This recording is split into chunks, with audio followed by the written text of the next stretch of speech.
What is going on, world? What's up, YouTube? It's Zero here. Today I'm bringing you guys a brand new episode of the 8 Below Show. Welcome everyone to 8 Below. Thanks for being here, guys, to the best entertainment-related show here on YouTube. And I'm super excited about our episode here today. We have a lot of stuff to talk about, so let's get into it. We have been talking a lot as of late, guys, about none other than Dr. Disrespect and the situation going on with him.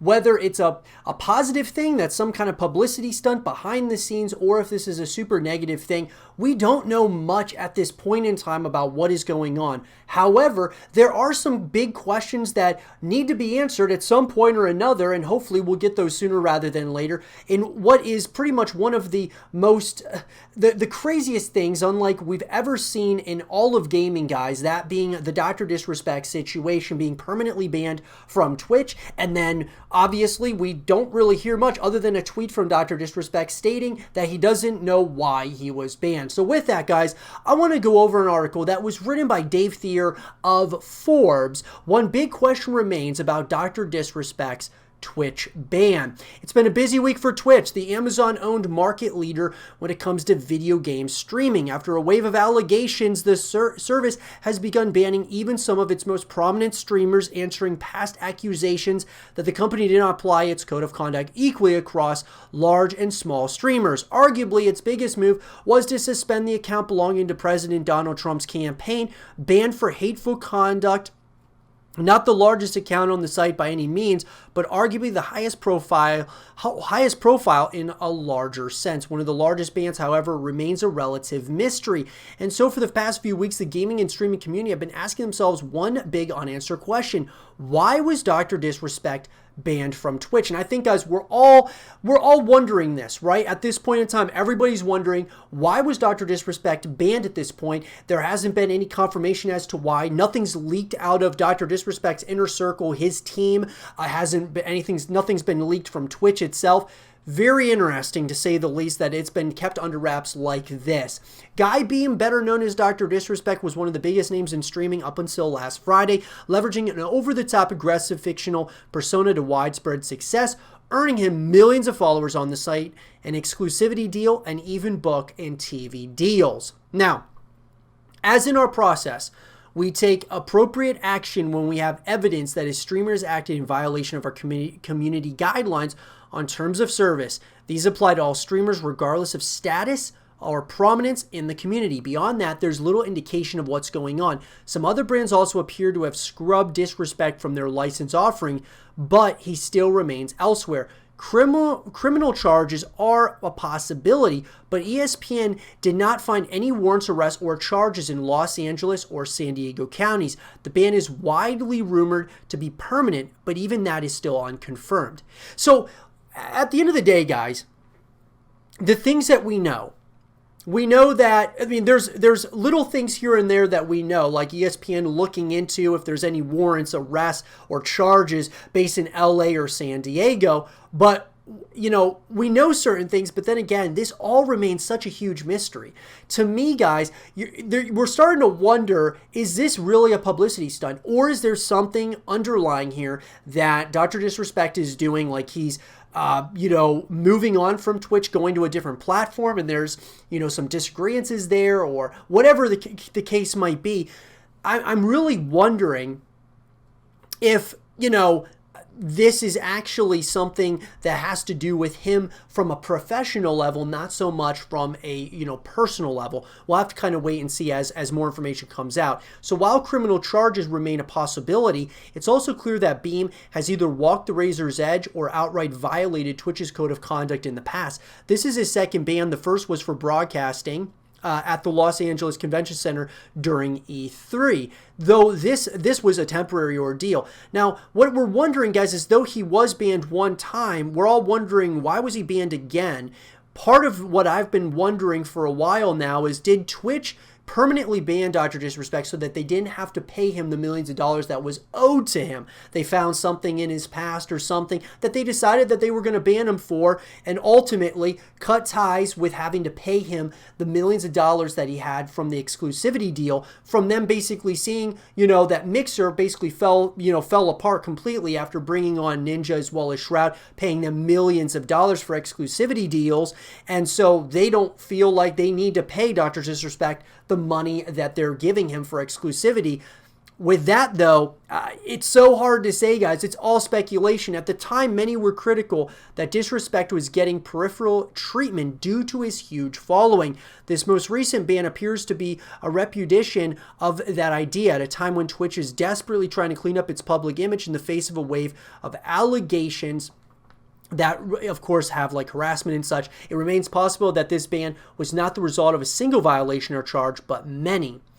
All I'm going to say is, guys, is that we've seen Dr. Disrespect has done things on Twitch, in my opinion, that obviously, treading on thin ice, some very edgy things. But we've also seen other streamers do things that were even more edgy than what Dr. Disrespect has done, and they haven't got banned at all. So I really hope that I'm the kind of person that's all about, fairness and such. When it comes to, if you're going to ban one person for something and, it might not be as severe as what somebody else is doing on the platform, I really think there needs to be some form of fairness amongst, how they're banning people. I just don't know. I don't exactly know how Twitch does it. But Dr. Disrespect, unless it is incredibly serious, which I'm hoping it's not, obviously. We're all hoping for the best here. But we will kind of have to wait and see as time goes, guys. Now, what we do have to do is the last moments of Beam's final stream, where he appears visibly distressed by something he received on his phone before silently watching a Roblox video and abruptly ending the stream. While Disrespect may be telling the truth that Twitch has not informed him on the specific reasons behind his ban, it seems impossible that whatever he received on his phone is not related. In these situations, information usually comes out one way or another, and that's still likely to happen. For now, however, the reason for the ban remains a mystery. So it's very true, guys. I mean, he tweeted out saying that Twitch has not notified him behind their decision. He says firm handshakes to all who support, for all the support during this difficult time. Guys, as this has been one of those situations unlike any that we've ever seen in the history of gaming. And we've started to see a lot of stuff. I mean, Ninja leaving Twitch for Mixer, the exclusivity deals that have come out, and things of that nature have absolutely kind of taken a real, starting to shape the gaming industry in a very interesting way. But what we haven't seen is the flip side of that. We haven't really seen what happens when, the companies that are doing these exclusivity deals, if they turn on the streamer, if they just decide, oh, we're just going to say that they did this or that. At some point it was, they did something against our community guidelines and then we're going to ban them for a permanent period of time, which I'm not saying that Twitch did that. But I'm just saying that, it's a possibility that they did that to get out of this, paying Dr. Disrespect millions of dollars in an exclusivity deal. However, we'll have to kind of wait and see, guys. I don't know. Obviously, none of us know at this point, because what Dr. Disrespect and his team have done such a good job of is keeping this under wraps, keeping this within their very close inner circle and not letting anything really leak out as of yet. Now, there are people who say that they know about what happened with this whole situation, but they're not really coming out saying what it is. So part of me thinks that that means that it's kind of a bad thing. Part of me thinks that they don't know for sure if that's 100%, accurate from their sources and such. We'll have to kind of wait and see as time goes. Let me know in the comment section down below what you guys think about this whole situation, guys, as we're getting further and further along. Not much information has really come out as of yet. Let me know what you guys think. And for more content and videos, stay here with Zero TV.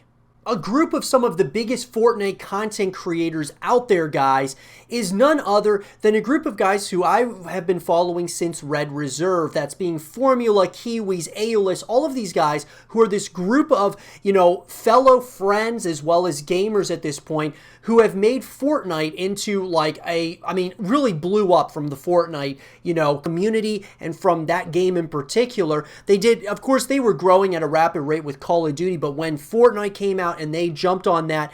Man, these guys grew in such a huge way. Well, anyways, they were in Red Reserve and then they moved over to LG, that being Luminosity Gaming. And then recently, guys, they announced that their departure, and then they started their own team called 1% HQ, or 1%, guys. This is a team that is now out, and they bought with their own money a content house, a Fortnite content house, multi-million-dollar house, guys. And this video that they did, it was introducing the 1% Fortnite house featuring Formula, Kiwis, Nicks, and Random. This has already surpassed 1 million views at this point, guys.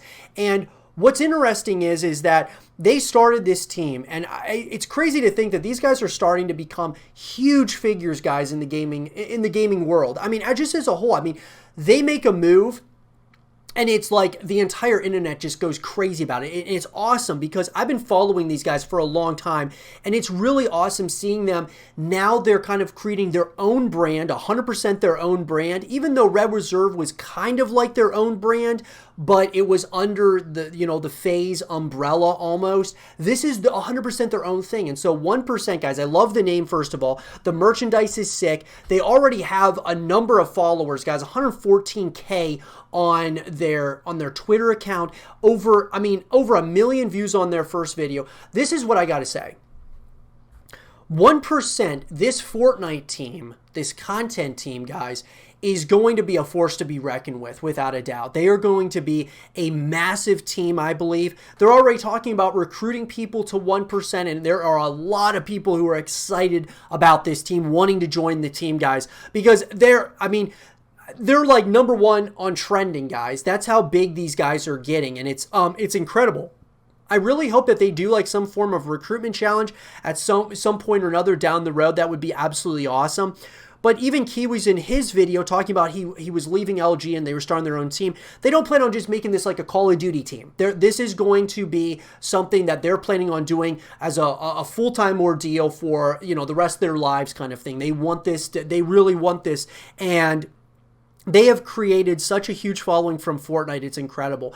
It's really awesome, guys. This is just kind of, giving a little bit of some praise to Fortnite, just being a game that has created so much opportunity for so many different creators out there, and streamers, content creators, people who are just really good at playing the game, pro players and such. It's created so much opportunity in huge ways, and they have so many other games that have come out now that are kind of also, kind of taking some of the things that Fortnite did right and really well, even though Fortnite is still, very unique to the BR genre. But it's an incredible thing what they've done, guys, and what these guys are working on. I can't wait to see all the stuff that they do. I thought I would take this segment of the show just to talk about, 1%. I've been following A-list guys since Obey.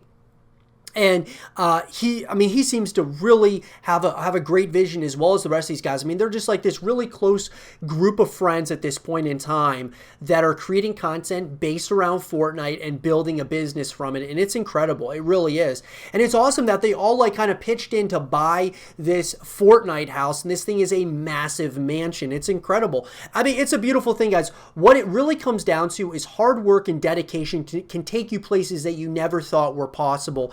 And these guys are living proof of that, because I never thought, even though I saw, with Formula and Kiwis, Nicks, Random, A-List, all of these guys were getting big from Call of Duty and in Red Reserve, but I never thought that they would be like this. I never thought that they would be this big. Like, I saw that they were definitely going to make their presence known in the scene, but not in a way like this. And I think what really helped them in a major way was Fortnite, but just their work ethic, their grind. These guys are uploading daily videos and have been for a long time at this point. It's an incredible thing. It's a beautiful story, guys, and I wish all the best to 1% in what they're planning on doing. I can't wait to see what they do next and what they're planning on doing for the future. Congrats, guys, and I can't wait to see what those guys do next. Let me know, though, guys, what do you guys think about 1% in this team? What are you guys expecting to see from them? Let me know in the comment section down below. And for more content like this, guys, stay here with Zero TV. All the way back in 2008, a game came out, guys, called Dark Sector. And this was a game that I played very shortly after its release. And I gotta say, it had some very unique capabilities, and some really interesting concepts within this game, and I've always wondered what happened to Dark Sector. This was a game that I thought was absolutely, one of a kind, and I really wanted to see a continuation of it at some point or another. And I think that we can really kind of break this down as to what happened to the game, to the series, and really where this game could have gone, or could they ever got brought out a sequel, and what we can expect moving forward. So let's talk about it, guys. So as I said, Dark Sector comes out in 2008 on the Xbox 360 and PlayStation 3. Now, this was developed by Digital Extremes, and then it was published, of course, by D3 Publisher, Microsoft, Windows, and Aspyr. And with that, this game coming out in 2008, guys, I think we can really break this down to a couple of things. What's interesting about this title was that there was a ban in Australia for this title, which was really interesting. I didn't know about it until actually quite recently. In February, before the release in March 2008, the game was banned by the Office of Film and Literature Classification for sale in Australia based upon a Wikipedia article. Adam Zwick, the sales and product manager for AFA Interactive, the local distributors of Dark Sector, told GameSpot AU that the game was banned due to its violence, in particular the finishing moves. Obviously, we're disappointed in it. We feel there is justification for an appeal. However, we're exploring several avenues at the moment to see what we can do to get the game on Australian shelves. It was later re-released in Australia for the PlayStation 3 on October 9, 2008, but the violence was censored. On July 22nd, 2009, Dark Sector was released on the cover disc of PC Powerplay, an Australian PC gaming magazine. Although this was the heavily censored version of the game, Games Radar included it in their list of the 100 most overlooked games of its generation. And I 100% agree with this. This game was so overlooked, it's unbelievable. We look at the scores, guys, as far as the reception is concerned, got mixed to positive reviews. So we're looking at, from Game Rankings, got like 73.24 on Xbox 360, Metacritic 72 out of 100 for Xbox, PS3 72 out of 100, and PC 66 out of 100. So IGN giving it a 7.7 out of 10, Game Informer 7.5. So you're looking at something where it's, mixed to positive reviews. So when you look at that, you kind of tell yourself, okay, it's getting pretty decent reviews, so why wasn't there a sequel? Well, the possible sequel, when they were asked about the sequel in 2008, Steven Sinclair of Digital Extreme stated that there was nothing definitive planned, but commented that he would love to do one, and that Dark Sector only scratched the surface of the character and weapons potential. Digital Extremes eventually developed a free-to-play game titled Warframe, which borrows heavily from the original Dark Sector concept, video, and game. The original concept for Dark Sector was similar to what Warframe is now, but was put in a modern setting with a linear single-player mode due to the industry landscape at the time. As such, Warframe is considered a spiritual successor and has a handful of nods of Dark Sector, or to Dark Sector. So I think we can really break it down to this, guys. Digital Extremes ends up making a free-to-play game, of course, titled Warframe. And Warframe, guys, a lot of you probably know it. Some of you have probably played it. For me personally, I've played Warframe, and I've, of course, played Dark Sector. I like Dark Sector more. I would have really liked to see a continuation of it. Now, Warframe, I love that it's a free-to-play game. It's a spiritual successor to Dark Sector. But this is one of those, games that's a spiritual successor that I don't think is as good as the original, that being Dark Sector. And that's just my personal opinion. However, the fact of the matter is that Digital Extremes, not only working on a game that's a spiritual successor to Dark Sector, I think that there's a possibility that Digital Extremes may very well make this title at some point or another in the foreseeable future. What it really comes down to, I believe, is the community, guys. It comes down to us voicing our opinion, saying that we want a sequel made in the Dark Sector universe. Because a lot of times, with Digital Extremes, just for example, they may think to themselves that there's not a lot of people who still want Dark Sector, so that's why they made Warframe, a free-to-play game. And Dark Sector, it's been years since they made this game, and we're talking 2008, guys. This was a long time ago. So what I'm getting at is this. If we want this game made, we have to voice our opinion and state to the developers that we want Dark Sector 2. And I think that it's very possible that this is a game that could come out at some point or another in the foreseeable future. However, we've got to be the ones really, echoing it into existence, so to speak. And so I'm hoping that this is a game that gets made or gets brought back at some point or another. I think you could make like pretty much like a soft reboot to Dark Sector on the next generation hardware. I would love to see it because for the time, the graphics were actually really good for Dark Sector, and I would love to see a continuation of it. So I think really what it comes down to as to what happened here with Dark Sector comes down to maybe there's some of the controversies or some of the, just the bans that they got regarding this game, which I don't think that they were very just bans for the time. I mean, maybe, but I honestly feel that they shouldn't have been banned, that being Dark Sector, or I didn't think it was as graphic. I mean, some of the finishing moves were relatively graphic, but at the end of the day, guys, I mean, maybe for the time it was pretty, pretty graphic, but nowadays I don't think it would get banned whatsoever. But with that, though, guys, I would love to see a continuation of this franchise. I would love to see a continuation of the story, the lore here of Dark Sector, and I think that's exactly what Dark Sector 2 or Dark Sector as a soft reboot could certainly do. Warframe is fine, guys. It's fine. I mean, I enjoy it. However, I want to see a continuation of where they were going here with the Dark Sector franchise. But with that, guys, let me know what you guys think in the comment section down below. Do you think we'll ever see a Dark Sector 2 or a Dark Sector reboot at some point or another, like with the next generation hardware? Do you guys think that, Dark Sector 2 would do really well? Do you guys think it would actually grow in a major way? Would the fan base grow? What do you guys think? Let me know. And for more Dark Sector content and videos, stay here with Zero TV. There are so many movies that are going to be kind of bunching up right up against each other, guys, later on this year due to the pandemic going on in our world. And so with that, some of these movies very well that I'm going to be giving you all that are my top 5 movies that I want to watch here in 2020, some of them may be pushed back even further into 2021 or even beyond then, guys.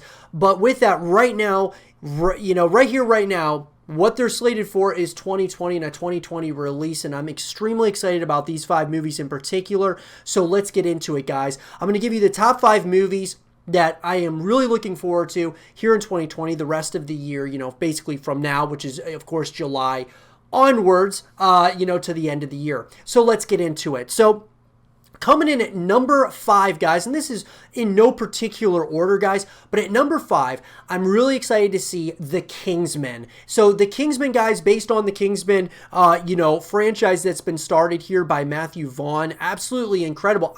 I gotta say, guys, this is a franchise that started out, and I thought to myself that, this could be something special. And then when the second movie came out in the franchise, I thought, wow, like they've really got something here. Now with The King's Man, this movie looks to be, they're kind of changing things up a little bit, which I don't know how I feel about that as of yet, even though I'm extremely intrigued. I'm excited to see the movie because it's a part of this universe.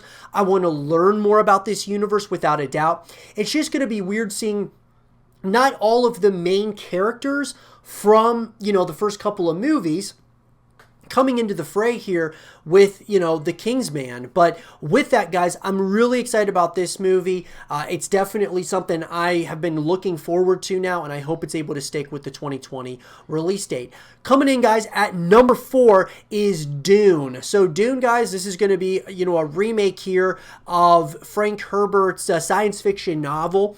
And I'm really excited about Dune because of, Denis Villeneuve, who has done an incredible job with movies like Blade Runner 2049 and Arrival. He's done some incredible movies, whether we're talking from a story perspective, just visual perspective. And the shots that we've seen so far of Dune look to be just like that. And look, I'm incredibly intrigued. I never actually saw the original Dune movie that came out, guys. I never got a chance to see it, but I actually am intrigued to watch it now because this movie was announced with Denis Villeneuve helming it. And from seeing the screenshots and things of that nature from this movie, it looks absolutely stunning. So with that, that's at number 4. Coming in, guys, at number 3 is No Time to Die, the next James Bond film, of course, featuring starring Daniel Craig as 007, and this allegedly is going to be his last James Bond, go around here, which I'm really excited about. I believe Daniel Craig has been the best James Bond at this point in time, followed by Pierce Brosnan, of course, by some of the other guys. But I've loved Daniel Craig. I think that he's done a great job as James Bond, and I think that he's actually done and played the role longer than anybody else. And so that's really impressive in my personal opinion, and I'm really excited to see if this is the end of him as 007. I am really excited to see the finale, and I'm hoping it lives up to the hype. And then coming in, guys, at number 2 is Black Widow. And Black Widow, guys, I mean, what can we say? I mean, this is a movie that I'm really excited about because the MCU as a whole has done such an incredible job, from Iron Man all the way to Avengers Endgame, has done just, really, guys, if you look at the totality of what they've done from Iron Man to now with Avengers Endgame and moving forward now with Black Widow and movies that are going to be coming out for the next, phase after phase after phase, they've done an incredible job. Even if there's a couple of movies that you don't enjoy in that entire mix, and you have to respect, though, what they've done and how they've structured the MCU at this point. It is a huge feat, and they accomplished it, in my personal opinion. I'm excited to see the next chapter, though, with that moving into Black Widow. I can't wait to see Black Widow's own story, her own movie at this point. And I think it's going to be huge. I really do. I think a ton of people are going to love this movie, or at least going to go watch it. I'm really excited about it. It's one of my most anticipated movies. And that leads me to number 1, guys, which is none other than Tenet, which, of course, is the newest film by Christopher Nolan, who is currently my favorite director working in the industry right now. Absolutely love this guy. He's made some of the most psychological and very, movies that we talk about, years later. Talk about, he makes these movies where you sit down with your friends and you really just talk about it for hours upon hours. And, he loves leaving you on these cliffhangers and these, these stories that really get you thinking, get you talking, and I think that Tenet's going to be definitely like this. Lots of people are saying that this is within the Inception universe. A lot are saying it's in the Interstellar universe. Some are saying that it's just going to be its own thing, and I kind of agree that it's probably just its own thing, but it very well may be in one of these other universes. We'll just have to wait and see, and that's the beautiful thing. I think this movie, guys, is going to be, it's got all over it, like Academy Award nominations written all over it. I'm so excited to see it. It's been one of my most anticipated movies of the year, without a doubt, after, of course, seeing the trailers and even just hearing that Christopher Nolan was making a movie called Tenet just left you with the real question marks, like, what is this going to be all about? And so I'm really excited about it. But those are my top 5 movies, guys, for 2020. And I'm sure that list may change as we go, because some of these movies may be pushed later into the year. Some other movies that are pushed into 2021 may come back to 2020. Who knows? But at this point in time, those are my top 5. I'd love to hear your top 5 movies that you can't wait to see in 2020. Let me know in the comment section down below. And for more content like this, guys, stay here with Zero TV. And with that being said, everyone, I hope you guys did enjoy this episode of the 8 Below Show. And if you guys did, leave a thumbs up, subscribe if you're new, stay positive, and as always, I'll talk to you guys all in the next one. Peace.